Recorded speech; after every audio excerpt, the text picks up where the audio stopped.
السلام علیکم ورحمۃ اللہ تعالی وبرکاتہ۔ آج کی اس ویڈیو میں انشاءاللہ الرحمن ہم نحو میر پڑھیں گے۔ آج سے نحو میر کے اسباق کا سلسلہ شروع ہو رہا ہے۔ اللہ تبارک و تعالی سے دعا ہے اللہ کی بارگاہ میں کہ پایہ تکمیل تک پہنچے۔ تو عبارت پڑھتے ہیں۔ عبارت اس طریقے سے ہے: بسم اللہ الرحمن الرحیم، الحمد للہ رب العالمین والعاقبۃ للمتقین والصلاة والسلام علی خیر خلقہ محمد وآلہ اجمعین، اما بعد۔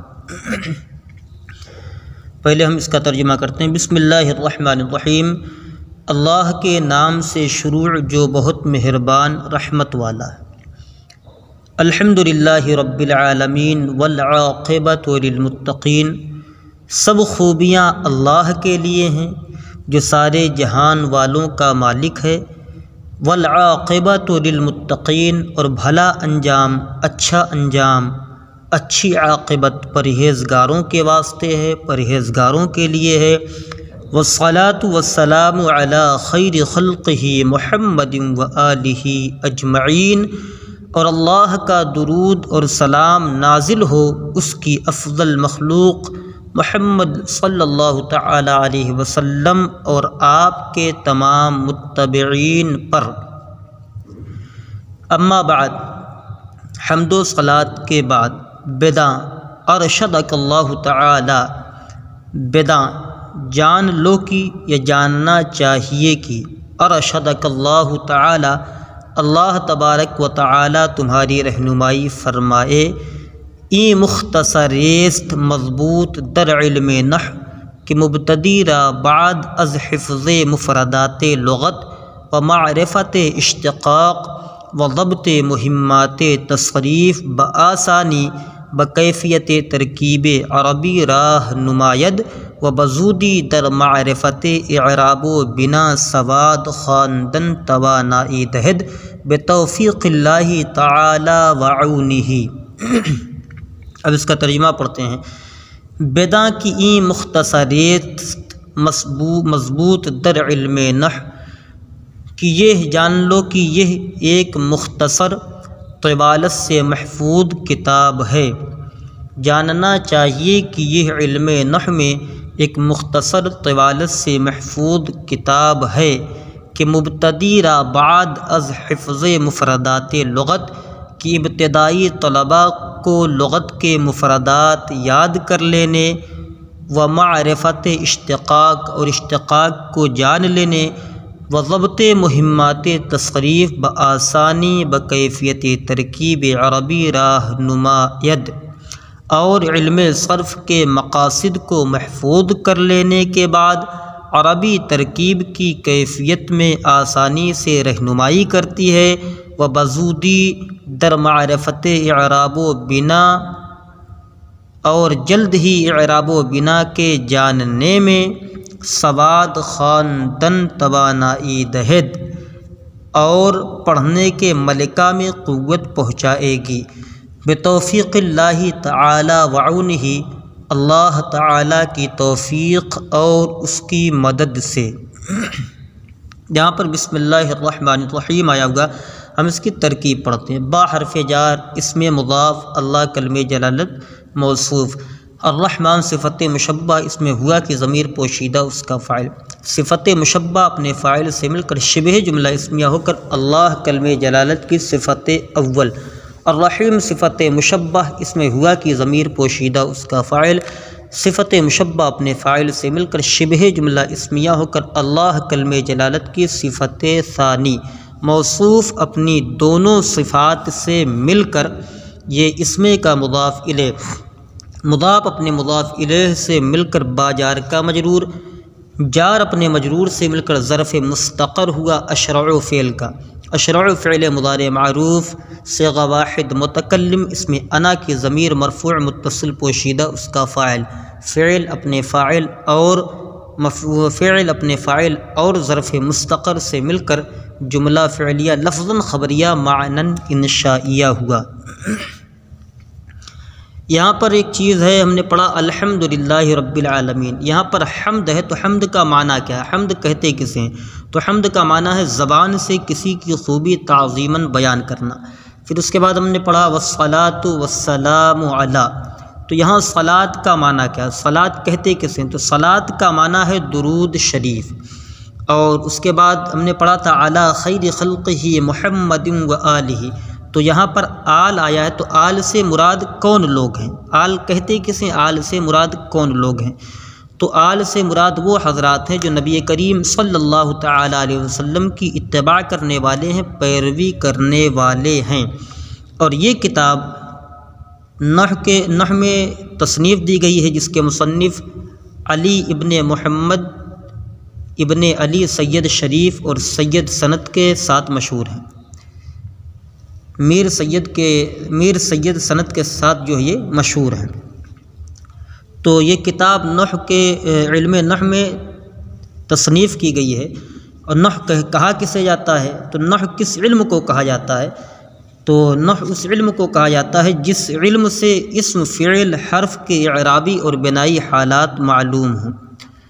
تو جب ہم نحو پڑھ لیں تو اس کا کوئی نہ کوئی فائدہ بھی ہوگا۔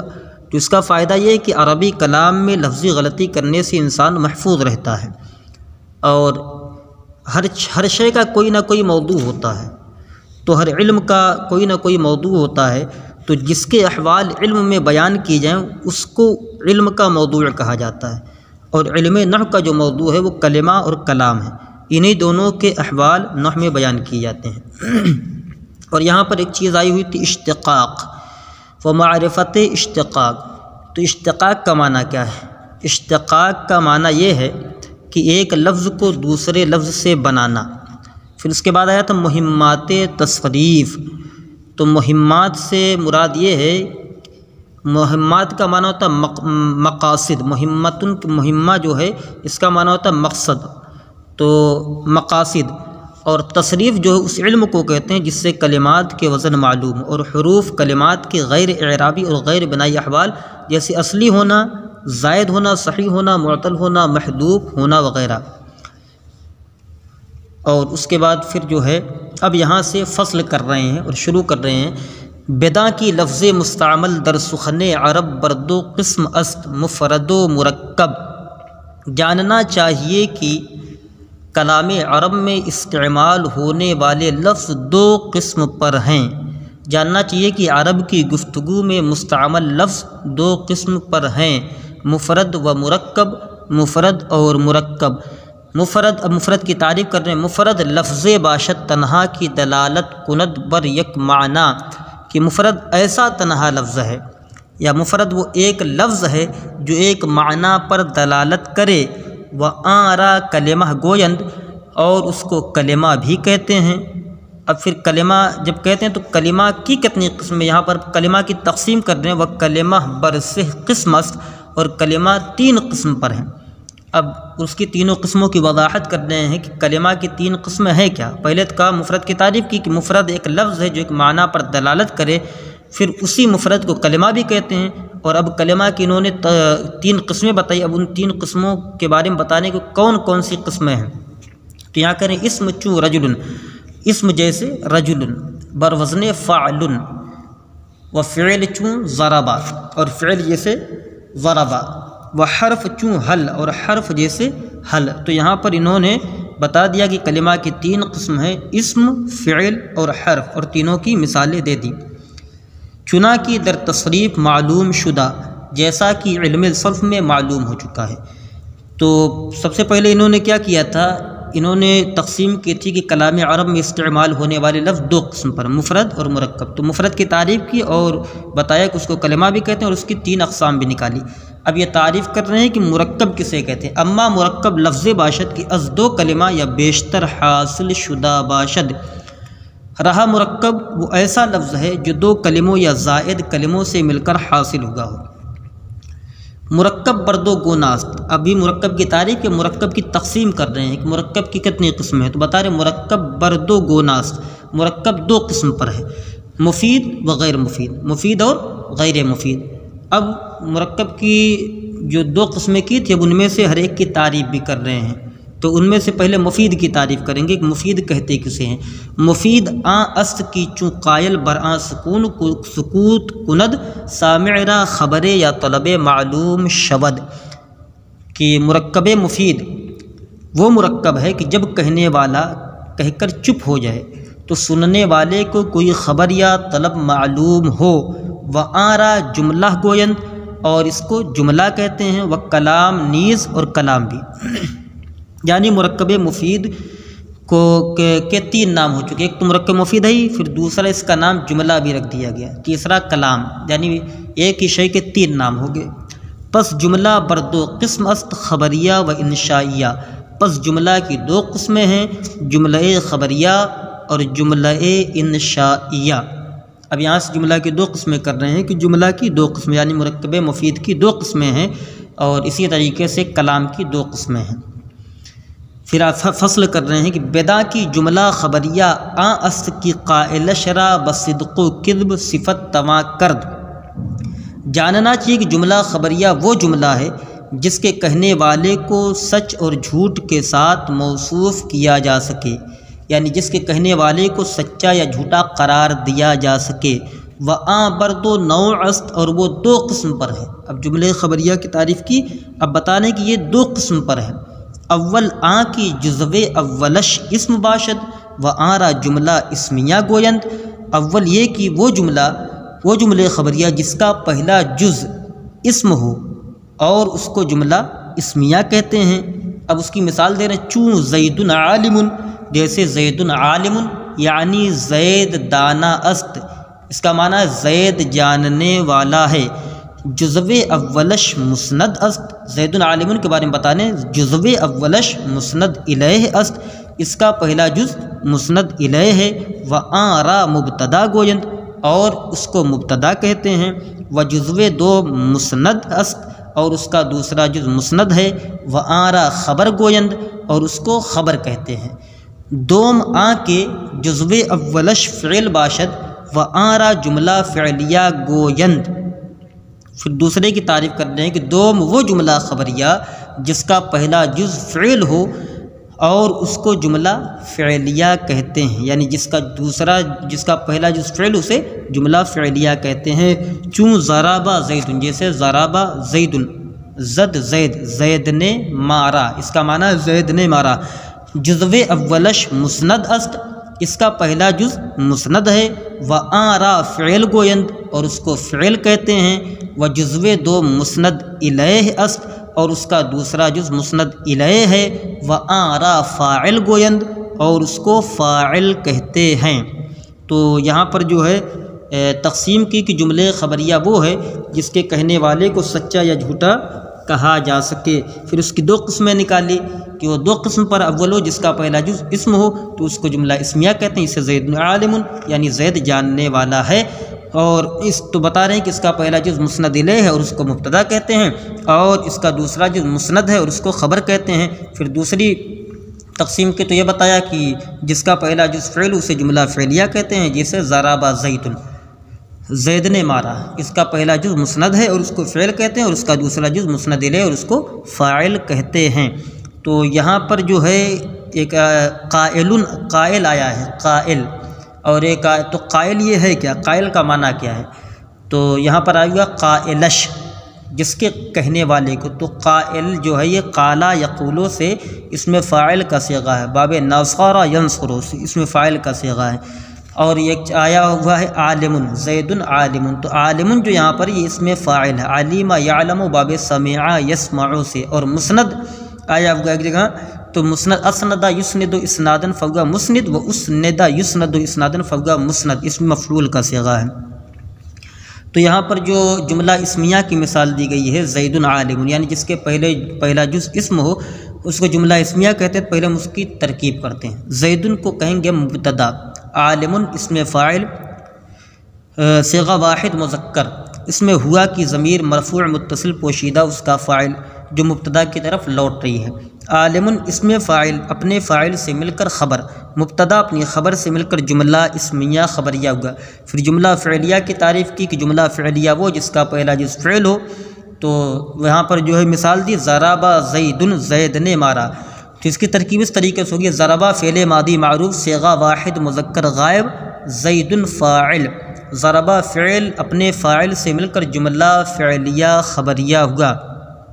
جس جملہ کے قائل کو سچ اور جھوٹ کے ساتھ موصوف کر سکیں اس کو خبریہ کے ساتھ اس لیے یہاں موصوف کیا ہے کہ خبریہ میں یا نسبت ہے، تو اس معنی کے ہوئے خبر والا، اس کا معنی کیا ہوا خبر والا، اور خبر کہتے ہیں اصطلاح میں اس کلام کو جس کے کہنے والے کو سچ اور جھوٹ کے ساتھ موصوف کر سکیں، اور جملہ کہتے ہیں اس کلام کو، یہ دونوں فرق جو ہے، اور جملہ کہتے ہیں اس کلام کو جس کے کہنے والے کو سچ اور جھوٹ کے ساتھ موصوف کر سکیں یا نہ کر سکیں۔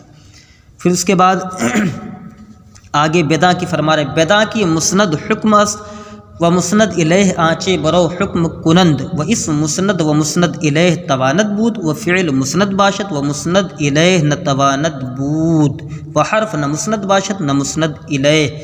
پھر یہاں بتا رہے ہیں جاننا چاہیے کہ مسند حکم ہے، و مسند الیہ آنچے برو حکم کنند، اور مسند الیہ وہ ہے جس پر حکم کریں، تو یہاں مسند حکم ہے، اس کا معنی مسند محکوم بہی ہے، حکم کا معنی یہاں محکوم بہی ہے، تو جاننا چاہیے کہ مسند محکوم بہی ہے اور مسند الیہ جس پر حکم کریں، وہ اسم مسند اور مسند الیہ تواند بود، اور اسم مسند اور مسند الیہ دونوں ہو سکتا ہے، وہ فعل مسند باشد و مسند الیہ نہ تواند بود، اور فعل مسند ہوتا اور مسند الیہ نہیں ہو سکتا ہے، وہ حرف نہ مسند باشد نہ مسند الیہ، اور حرف نہ ہی مسند ہوتا اور نہ ہی مسند الیہ، یعنی حرف میں دونوں بننے کی صلاحیت نہیں، نہ وہ مسند بن سکتا اور نہ ہی مسند الیہ، اور فعل صرف مسند ہوتا ہے مسند الیہ نہیں ہوتا، مگر اسم کے اندر مسند الیہ اور مسند دونوں بننے کی صلاحیت ہے۔ یہاں پر آیا ہوا حکم، اب اس حکم کی تشریح تھوڑا پڑھتے ہیں کہ حکم کہتے کسے ہیں، حکم ہے کیا؟